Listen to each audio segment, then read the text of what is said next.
So let me give you the latest on the storm that's being called Frankenstorm. This is only a Category 1, but don't let that fool you. It is being described as by weather experts as extremely large and extremely dangerous. It's a storm with a track and intensity that are without precedent. Do you remember the George Clooney movie, The Perfect Storm? That was actually a storm that hit the East Coast in 1991, but it wasn't a hurricane, it was just a really bad storm. I lived up in Connecticut for a while, and they still talk about the storm of 91. Now, here is the footage that was released today from a storm in 1938. This is a storm known as the Long Island Express, which killed more than 600 people. Now, I believe the reason why it killed 600 people is because they didn't have weather forecasting. Can you imagine going out today? If you were in Washington, D.C. or in New York today, you went out and it was windy, but you knew what was coming your way. They didn't back then.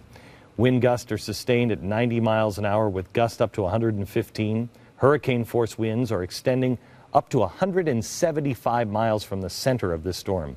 Ocean waves have been reported up to 30 feet. 11-foot waves are expected to hit land, with tropical force winds extending 520 miles from the center of the storm. So that means over 1,000 miles, doesn't it? To give you some idea, I want you to look at the hurricane. This is Hurricane Irene. You see at the very bottom of the screen there, that's Florida. That's Hurricane Irene. Now let me show you Hurricane Sandy. This takes the entire East Coast. It's almost double the size. All the way from Canada to Florida is in Sandy's path. Much of the entire Northeast is going to be affected by this storm in one way or another, and then it moves in and then back out again. The amount of rainfall expected is staggering. They say that some places it'll be like receiving 5 or 6 feet of snow in one night. In rainfall, they get 12 inches or more in a very short period of time.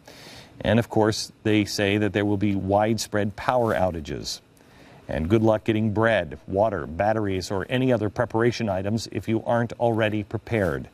In the Northeast, much of it is already gone. People panic and rush to the stores and empty the shelves.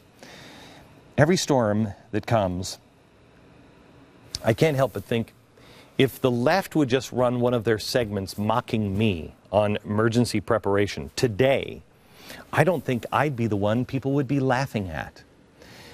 At TheBlaze, we have a guy whose name is Michael Opelka. He's a good dear friend of mine, worked for me for a very long time. He shared his preparation procedures earlier today with the Blaze webcast viewers. Here he is in his garage in Delaware, and he's showing his food insurance kit. This is amazing because it's not just one. It's just he and his wife that live in Delaware, but he has a whole bunch of preparation kits for his neighbors. He hasn't told them yet, but he knows to be a good American, we have to take care of our neighbors.